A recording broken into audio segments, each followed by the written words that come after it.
Alrighty, so again, good morning to everyone. And this has been a different month, and I mean, all months are different, but this was a really, really different and difficult month.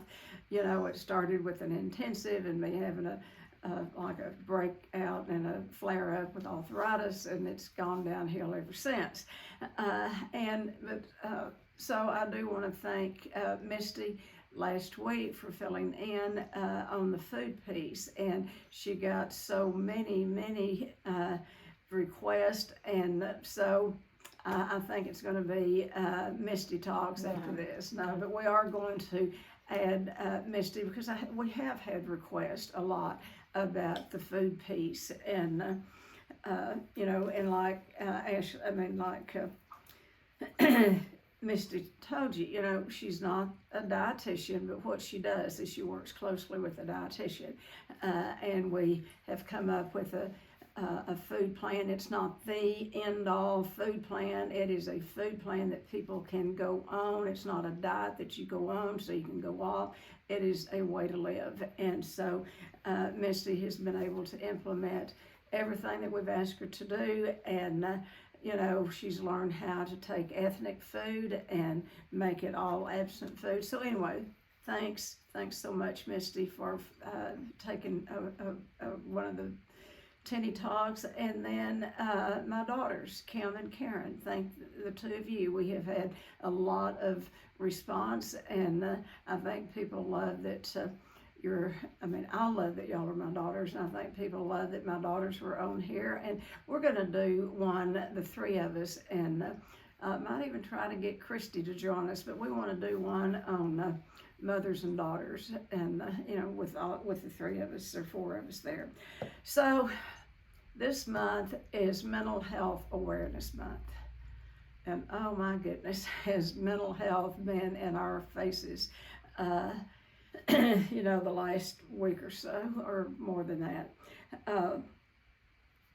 But anyway, like I said, it's been a difficult month, but I do want to talk about suicide. And some of you have heard me talk about it personally.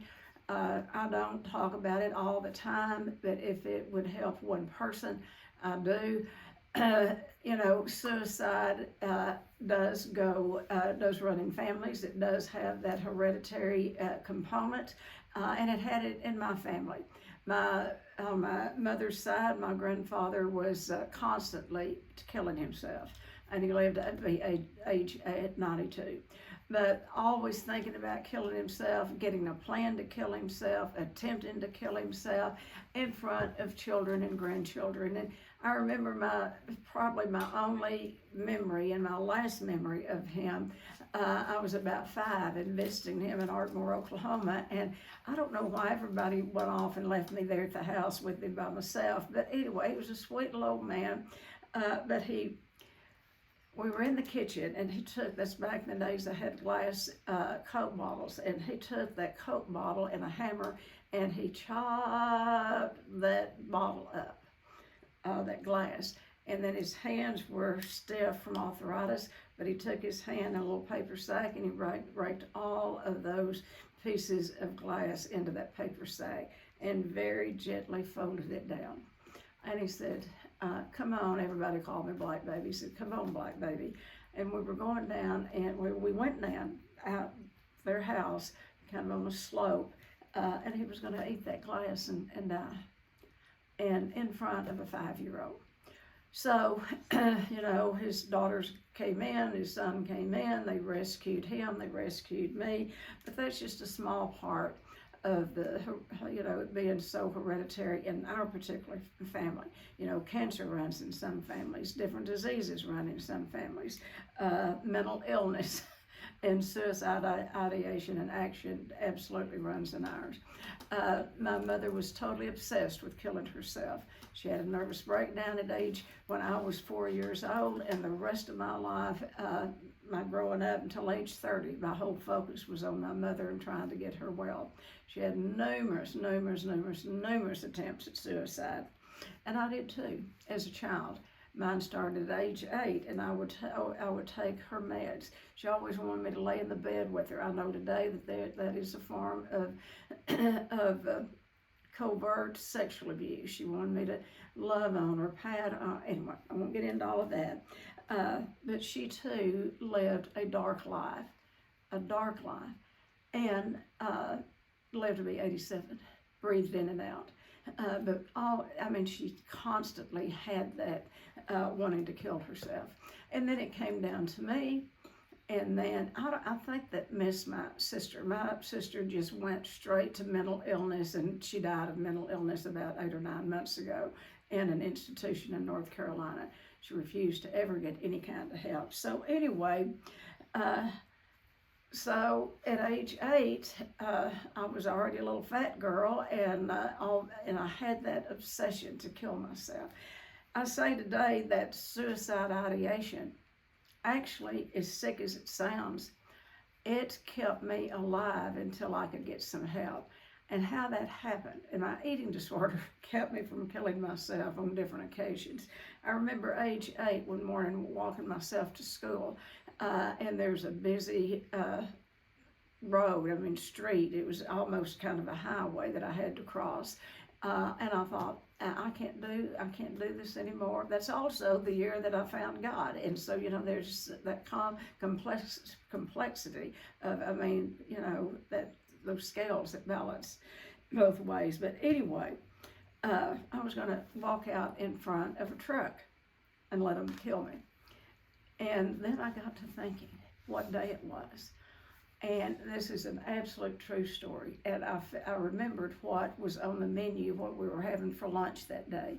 And I prolonged killing myself so I could go to school and eat lunch, that favorite school meal.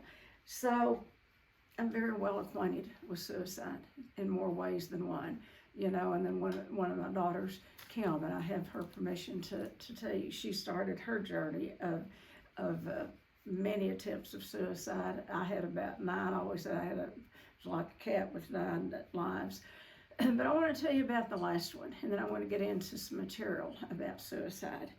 And when I tell this, it's always, it's about how little people who kill themselves, how very little they value themselves at the time. It's like we have no value. And it was in the early 90s. I owned a treatment center, and the Attorney General of the United States had come down hard on treatment centers, not us because we didn't do any marketing, but they had come down hard on marketing illegal or unethical marketing tactics, and they were closing treatment centers across the country. just the charter hospitals. I could give you a list. And so treatment people just stopped coming to treatment for, during that time. And when I put in shades, I did not want my husband to help. I was very, I just wanted to be, I don't know if it's arrogance or what, I don't know what it was.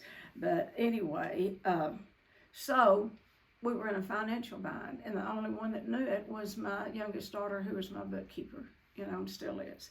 But they had a $1 million insurance policy out on me, $1 million. And in my sick mind, I thought, I can kill myself and they can collect that $1 million. That will solve the problem, the financial problem at Shades. That is how little we think about ourselves when we're in that cycle of thinking about suicide. And some people do kill themselves on the spur of the moment. Some are very methodical about it. Mine was very thought out, methodical. I knew that my family and even Ariel and I had a ticket, but anyway, Garth Brooks was popular then, and I knew they would all be gone for a long time that evening seeing Garth Brooks. And I had accumulated, the doctors said that I had taken enough medicine to kill 2 or 3 people, let alone one. And I wrote a letter, and then I laid down and I went to sleep. And I think it was 2 days later, about 2 days later, I actually really came to, and the horror horror of the mess that I had made, and on in a treatment center. But none of that matters. When you're in the pain, when you're in the midst of the pain, it's like, or for me, all I could think of was a way out. And another thing is how little I valued my life, as far as I didn't think I'd really be missed. And in some way, that is such a self-centered thing. I mean, it's self-centered, that I didn't think I'd be missed. And that, people probably didn't love me anyway, all of that stuff. So anyway, I woke up and across my bed was family. My son and my youngest daughter, my two older daughters were estranged from us, and they didn't even know about the suicide attempt till years later. But they were on the bed, and then my dear friend from Stuart, Florida was there, and sponsors were there, and a doctor friend of mine from Dallas, who had a very full practice, he was there. They surrounded me with love and care. He stayed with us a week and cooked every meal and fed me every meal. That is love in action. That is love in action. I was here, and I'd gone last week to a dear friend in Tennessee to be with her and her family. And what she was saying, she spoke somewhere, and she said, it's one thing to say you care, and it's another thing to suit up, take the action, and show it. Not everybody can go. Not everybody could go. But I knew when I heard the message of this dear friend of mine, and that her mother passed away, we just started gathering up stuff and got in the car. I knew I had to go to her, and we stayed 8 days. And I had been ill, very, very ill for this. But anyway, I was better. So I want to get back to what happened on this dark place. I had called on a young woman. I was in Dallas area, and in Argyle, Texas, was a really neat treatment center. And on my way home, I went up there north of Dallas to meet the director. I'd heard that she was a wonderful in the field, and that she was forward thinking and all. So I wanted to meet this young woman. And I went by and introduced myself, and it got around to, they were being hit hard because they took Medicare. Nearly everything was frozen in the addiction field, and she felt so responsible for everything. And she killed herself about a week after our visit. And so it wasn't just me. We were all kind of like, it was kind of like the Depression when people were jumping out of windows. So anyway, I knew mine was methodical. This last serious attempt was very thought out, very methodical, step by step. And but before I get any farther, I want to tell you, God has removed that from my brain. I lived with suicide ideation all of my life. It's no longer in my brain. By my own devices, I could not do anything about it, and I did every kind of therapy work you could imagine. But what it was for me, it was a way out. As a little kid, I could say I could survive whatever my dad's doing today, because after all, I'm going to kill myself tonight, or I'm going to kill myself in the morning. It would help me get past what was happening. As sick as that sounds, suicide, or the thought of suicide, kept me alive. I know it sounds sick, but anyway, that's what it did for me for a long time. And I had a group of people around me that they were very kind to me, they were very loving to me, and they did not BS with me. They didn't. They got my attention, and they got me up out of that bed. And it was hard physically and all, and I still don't know how I did this, but I had been asked to speak in San Diego at something. And when you get, as a treatment center, when you get involved and you commit to doing something at a big conference, it's very noticeable if you don't show up. And it is very, you talk about unethical, and your name is just mud. You'll probably never get asked to speak again if you don't show up. So our clinical director at the time took over, and she said, you are going to San Diego. And I said, oh no, no way. And she cussed a little bit, and she said, yes, you are. And they got me up. You know, it's like 2 or 3 days later, and they got me packed, they got me, you know, fluffed up, looking pretty good, and someone flew with me.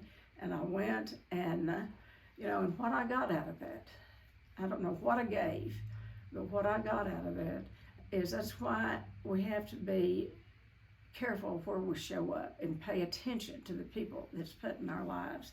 I do have ADD, and it's very hard for me to go to a workshop of any sort and sit there long enough to pay attention to get the point of, because I'm all over the place. But I went into a young woman's workshop, and I want to call her out. Her name is Heather Hayes. She's very known in the field. She's very honored in the field. She is one of the top dogs in this field, but I met her when she was just a little puppy in the field, you know.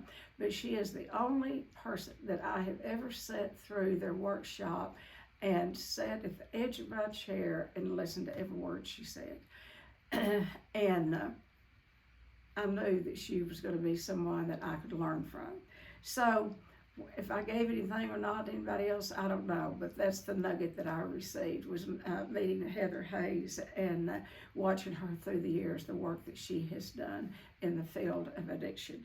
So I'm just telling you that that shame, the shame that I carried about doing that attempting suicide, and I was serious, folks. I was serious about it, and I really wasn't angry about it not being completed, because I went through what they call that tunnel, and I saw the light, and I saw it, and kept trying to get there, and I kept hearing, you know, it's not time, go back, go back, go back. So I did. I'm glad I did. I would have missed my grandchildren. I would have missed all of you. I would have missed my great-grandchildren. I would have missed all the people that I've had the privilege of sharing with and all, and so God had more work for me to do, and but it was a lot of shame, and it took me a while to get off my own back about that. So I wanted to tell you about that. And some people are, you know, like I said, it's methodical. They set out with a plan, and they get it all lined up. Some do it on the spur of the moment. Some, you know, will do it like out of rage. Something happens, they rage, and then they cannot sit with the feelings.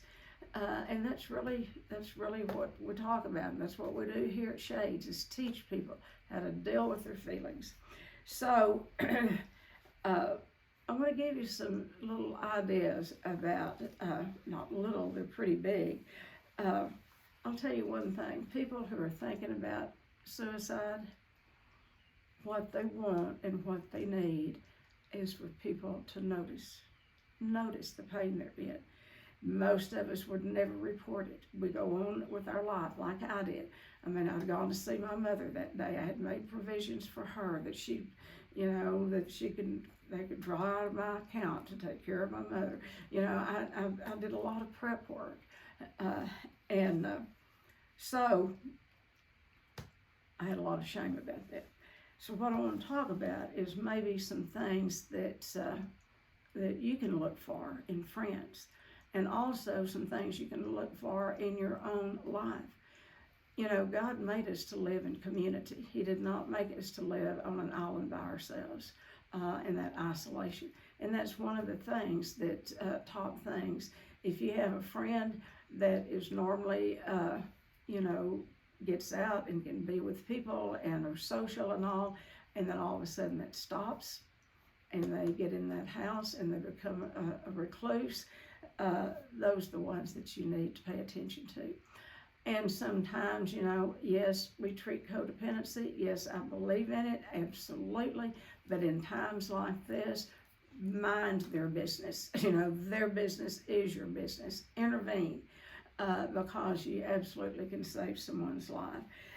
So the things that, you know, that we recommend for people to do, I mean, as family members or friends, what we, you know, what to look for and what to watch for is, if you see somebody that's really down and that's not their usual self in whatever way, ask the question.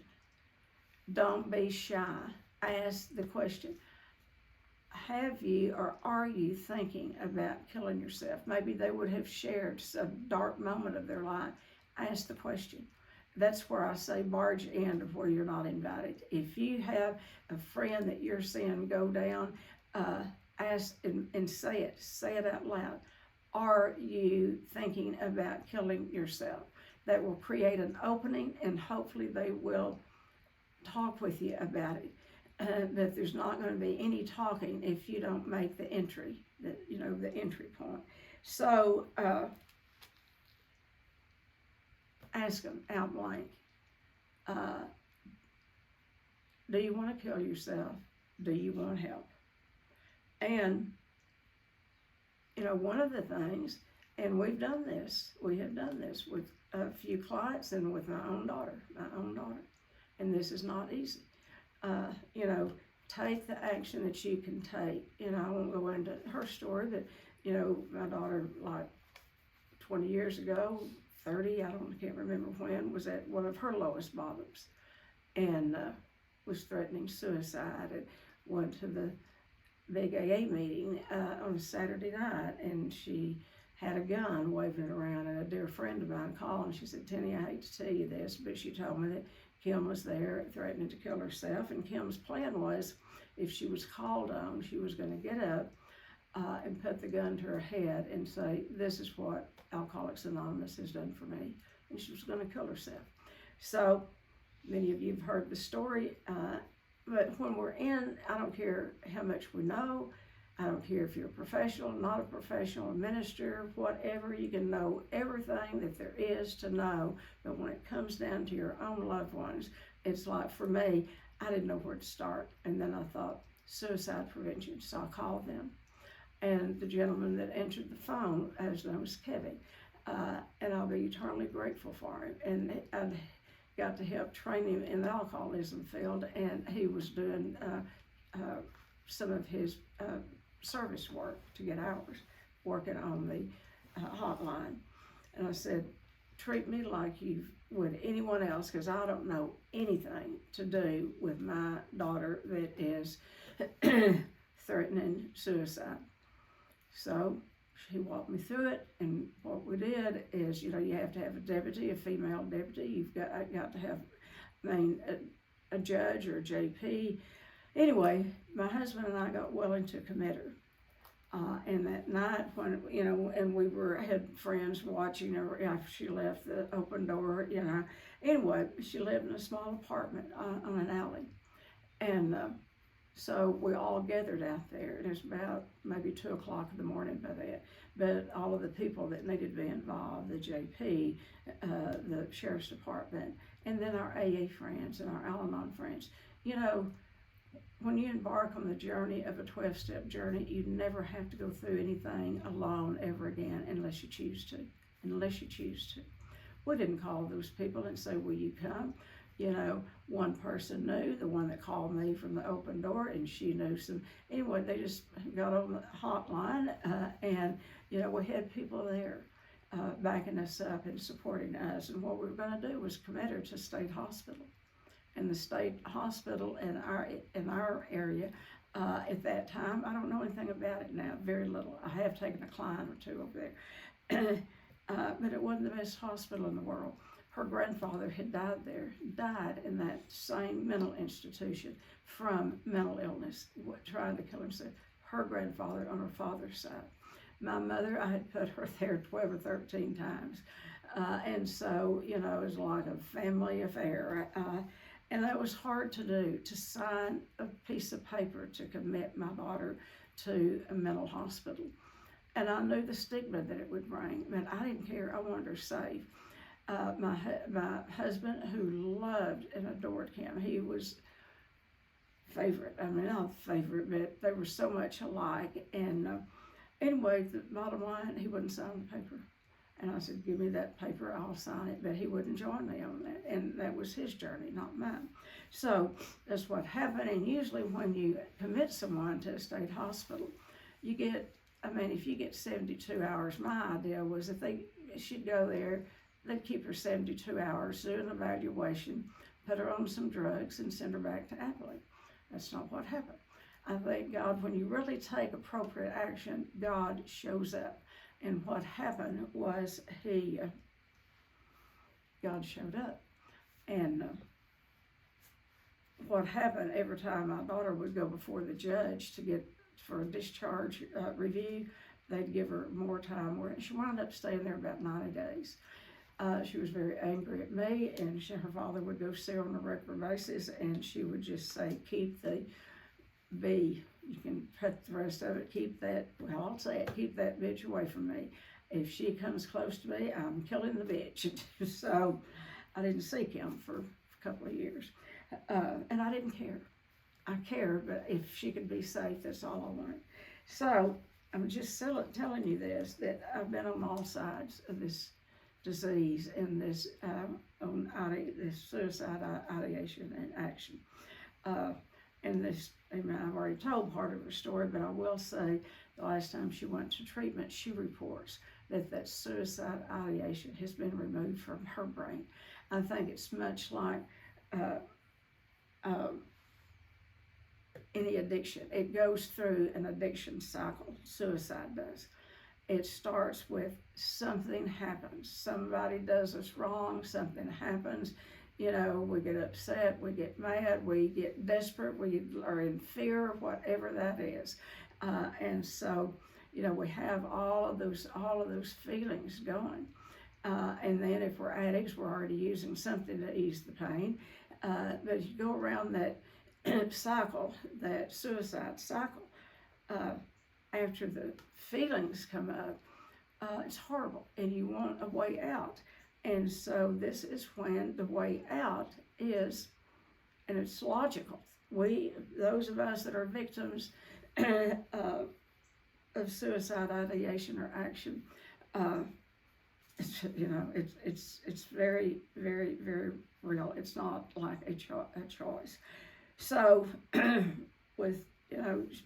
that suicide ideation has not only been removed from my brain, but from Kim's brain. And for her, she couldn't see me for 2 years. And I was sad, but if she could live, I'd be all right if I never saw her again. If she could live any kind of a happy life. And for those that know her, she is flourishing beyond any words. She's not the same person I've ever known, and I've known her all her life. So where we went into Tennessee, Kim went with me because I had gotten sick down in Florida. And I spent a couple of days in the hospital down there, and I knew I couldn't fly, but I knew I had to go to my friend. So Kim took me. That's a miracle, to sit in the car, 11 hours one way, 11 hours back with a daughter. And it was wonderful. I can't describe the healing that took place in that car. And the week, 7 or 8 days that we stayed at our friends.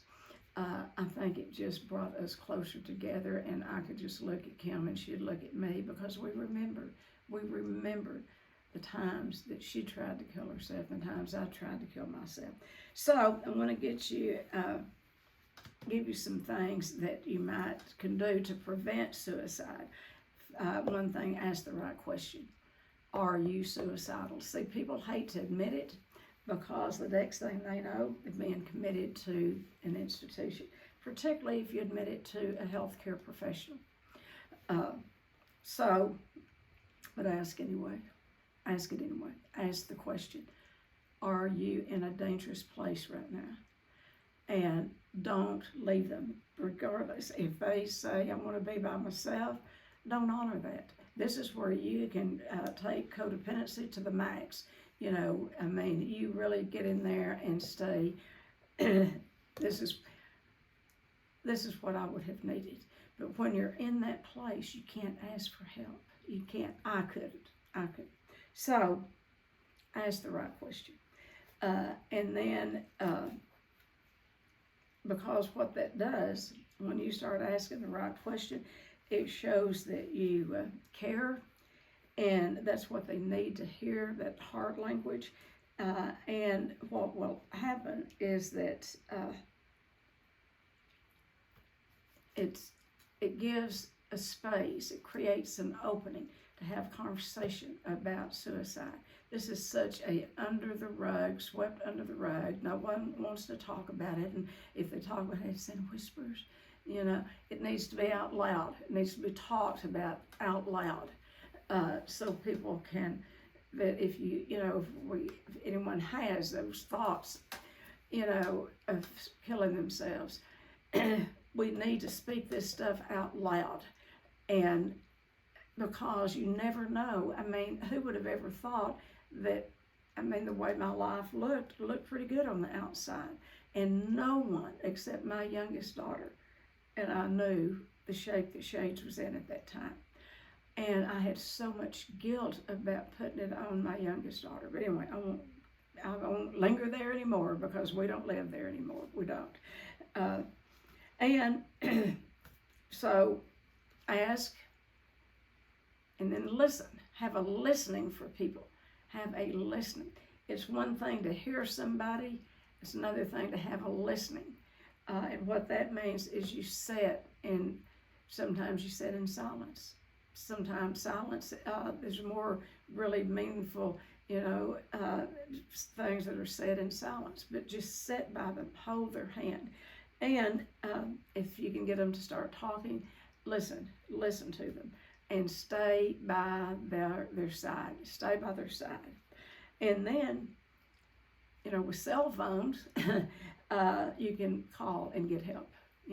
Do those three things. If you have a family member, a friend, a loved one that you know or suspect might kill themselves or think about killing themselves, those are some things that you can do.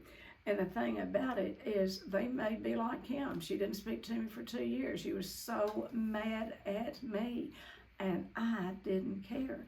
I cared, but I didn't care, because what happens is I knew that I had done what I knew that I had to do. I mean, I did it. Was it easy? No, it wasn't. And, when they got ready to discharge her, they called us, and the only two places that they recommended for discharge were to come back to Abilene and a mental health halfway house, or to our house. And of course my husband said, "Oh, she can come back." And I said, "No, she can't. No, she cannot come back in this house. She can't. I cannot do this anymore. I cannot." And so that option was taken off the table. So the option was come back to Abilene and go through a mental health halfway house. When people who have addictions, I can't remember the percentage exactly, but it's a high percentage of addicts and alcoholics who do kill themselves.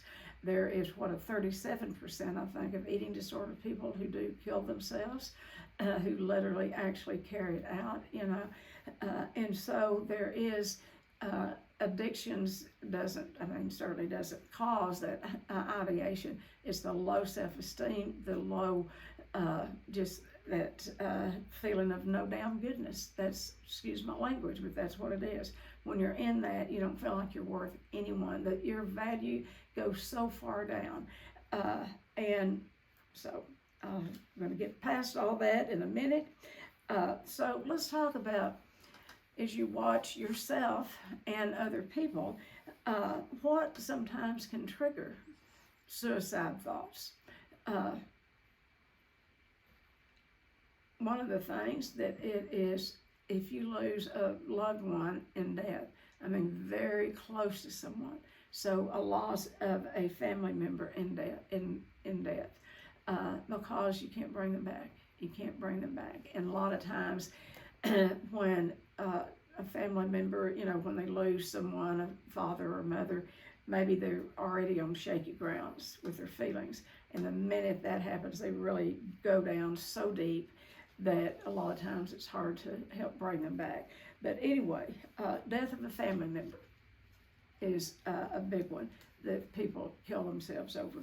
Another thing is a breakup of a relationship. This is why we're so big on working with people on love avoidance and love addiction and sex addiction, because when put your life, your will in your life in the hands of someone you think loves you, and then they decide they don't, and they tell you, and you have to go through that breakup. Many people break up, and there's songs written about it and stories written about it, and, about how they were just willing to give up and die because, their partner didn't want them anymore. So a breakup of a relationship. If you have a friend that's in the middle of a divorce or whatever, stay close to them. That's when you move in close. Stay with them close. Do those three things that I talked about. And then, it's self-esteem goes so far down, there is it can't even register on the meter. There's no self-esteem with a person who is wanting to kill themselves. I'll tell you, and I can't speak for everyone that has attempted suicide, and particularly as many times as I have. I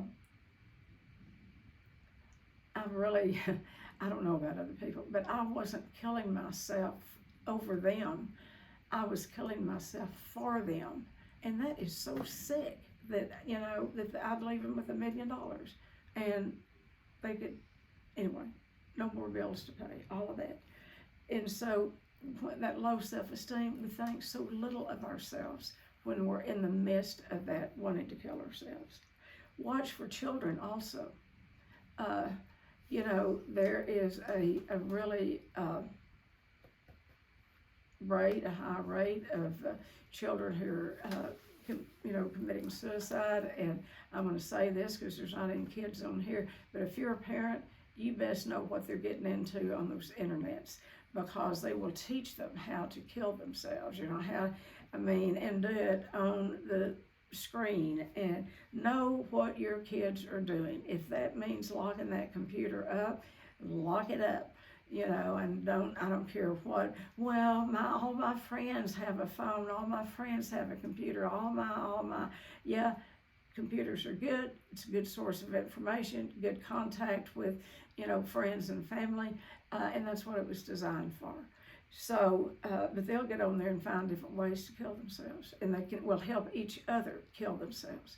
This is the sad part. So know what your kids are doing. You don't, and I know you can't every single solitary day, but pay attention. And then, so,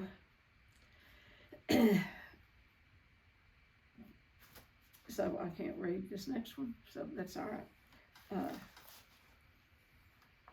All right, what they do then is they absolutely bow down to that low self-esteem. They honor the low self-esteem. And it's like, I'm not good enough to live on the face of the earth. And so this is where we must help build people up. And then another thing is to watch for is if you're around somebody that is normally cheerful and those feelings change, and maybe they don't have a mental diagnosis, maybe they do, and particularly if they do, you watch close, but really pay attention, because that feelings of worthlessness, just pay attention to that. And there's small things that you can do, small things.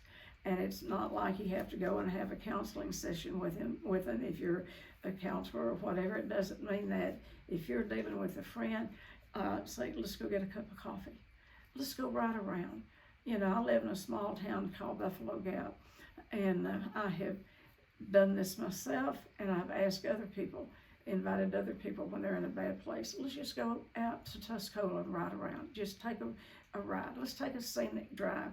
Anything to switch that brain chemistry for a moment. And then I can't say it enough. These in the pandemic, this has hurt everyone. But I can't stress it enough. Is this financial setbacks? Because a lot of people, their self-esteem, their self-worth is all tied up in their things.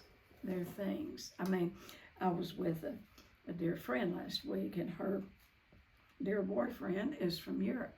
And oh, he's a lovely man. I got to know him from the heart. And he was telling me, he said, you Americans have too much. Y'all have so much. You have so much. And, you know, we do. And then, well, most of us do.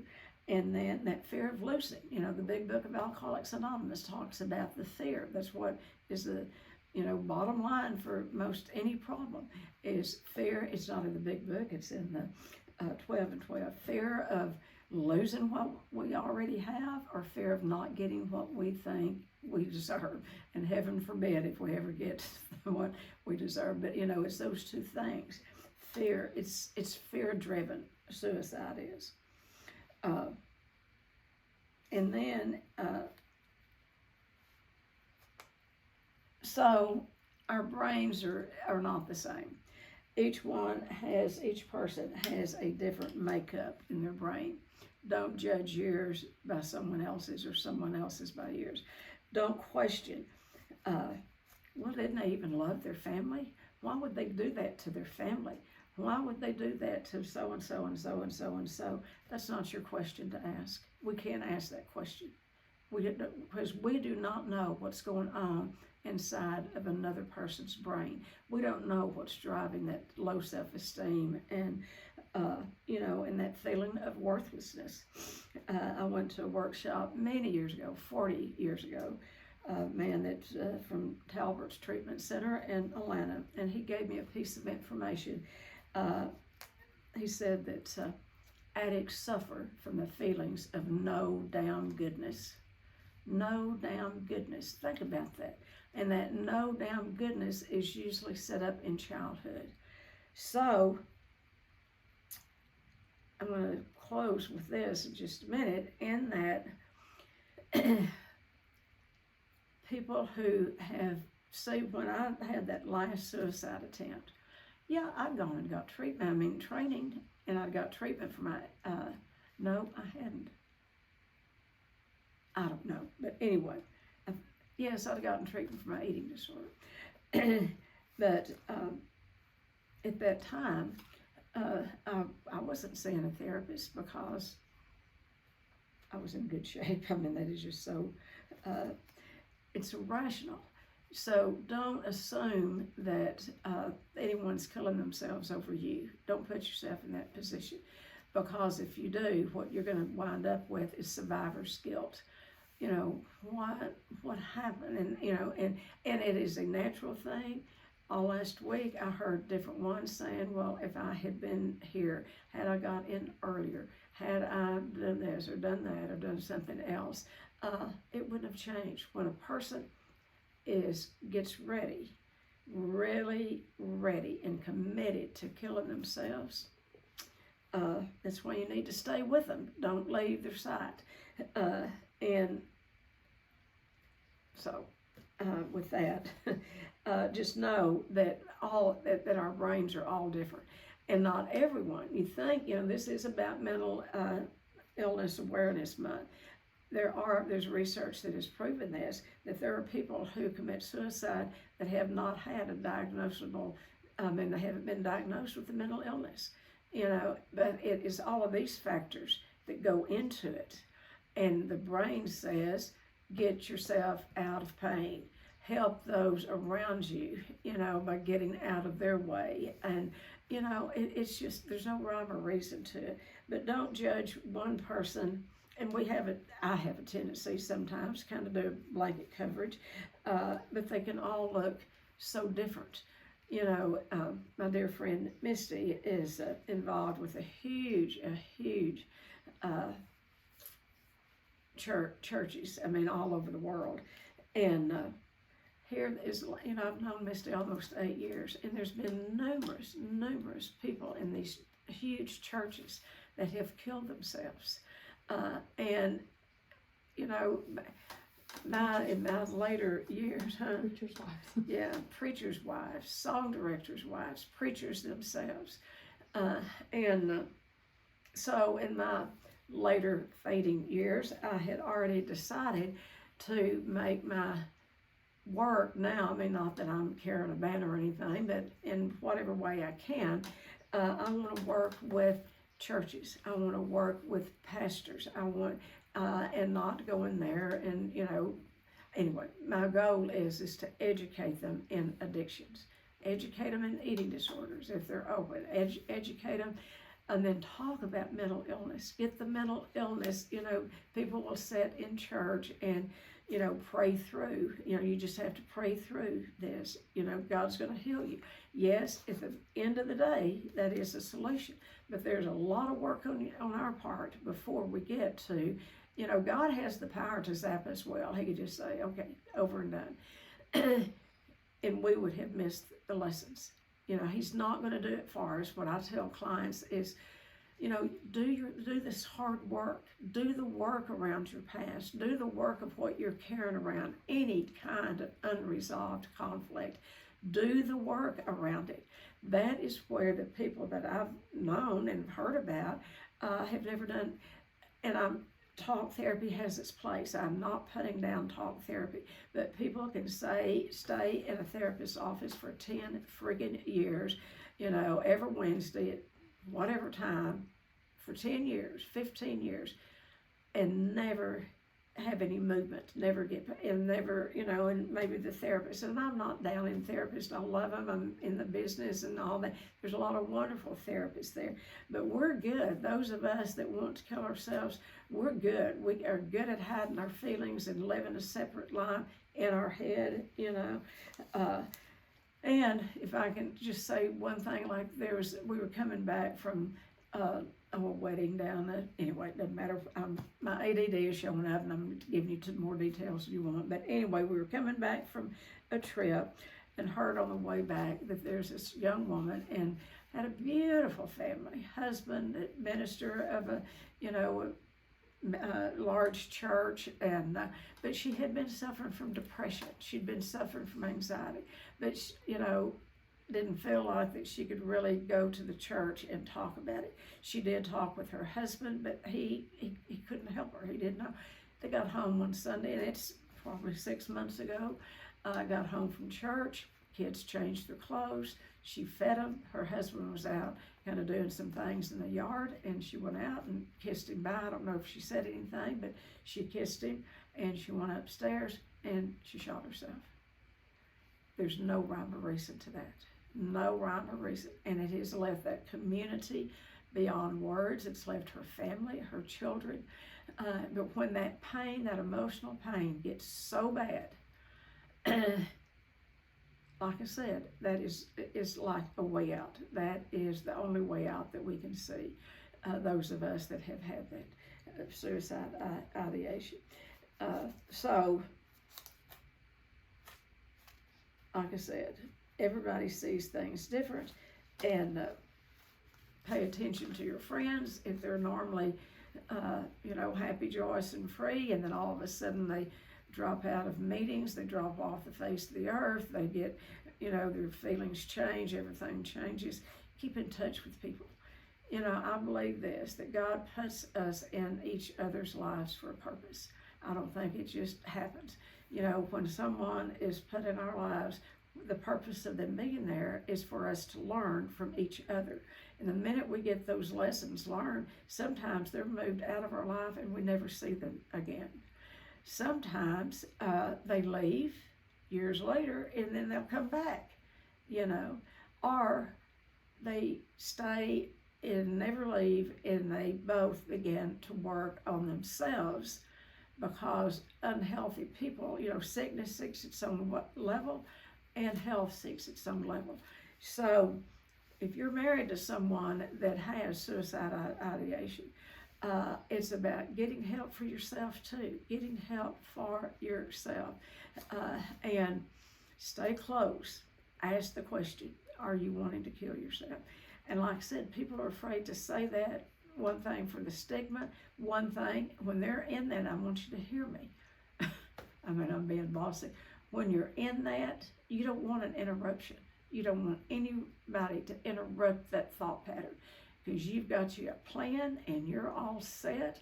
And so, it's about, like I said, it's about also sticking with them, being with them, until those black moods pass. And, you know, who knows, you might lose a friend over it. They may not want you to be there. It doesn't matter. Do it anyway. Do it anyway. I know last week when I heard a friend of mine had some tragic things to happen in their family, I just come back from Florida, hadn't completely unpacked, and I told Kim, I said, will you drive me to Tennessee? And she said, of course. And she said, well, have you called her? Is it okay for us to go? And I said, I don't care. I'll call her on the way. It doesn't matter to me. I'm going. She needs us. And I'm so glad I did. I mean, I was exactly where I needed to be. And suit up and show up for other people. Suit up and show up. And you know, those of you in recovery from codependency, you know, when you're marching in where you're not invited, the difference between that and, you know, getting yourself inside a person's life where they can hear you and feel your love. That's what they need, is to feel your love, and where they can get another day of, I mean, a lot of times when I say my claims, I'm recovering from suicide ideation and action, because it goes through that addiction cycle. You have the feelings, something happens, somebody does something wrong, some of these things happen, the feelings are very bad, and it moves you along. Your brain remembers a sense of ease and comfort. It has a thought that, I know how you can get past this, kill yourself. And so you keep going on that cycle, and then you take the action to kill yourself.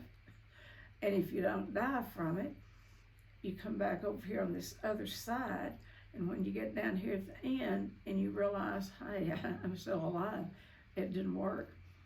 That's God's gift to you. That is God's gift to you. When God, you know, literally, I mean, I heard a voice, your work is not over. It is. And so be gentle with yourselves, be gentle with others, have compassion. Heard a wonderful talk down at Florida from a wonderful woman that's one of my new best friends, and she talked on compassion and grace. And I'll say this, there is a wonderful organization for women. It's called She Recovers. In fact, one of the co-founders is on the meeting, and we can't have too much support. This organization does not replace AA or NA or OA or any of the A's. It doesn't. They embrace every modality, but they're also, encompass. They bring in everyone is welcome. Everyone is welcome to the table. Everyone. I'm going to say one more thing, and then I'm going to close. And that at the memorial service for our friend, there was a Nobel Prize winner that was there speaking on a video, and was talking about this woman and how wonderful she was and what she had meant to him. And he said he was at a conference, didn't know anybody, and he was shy. A lot of people are. I mean, I'm very shy. People would be surprised sometimes how shy I am. But I've overcome so much of it with God's help. But anyway, he said the sweetest 4 words that he'd ever seen.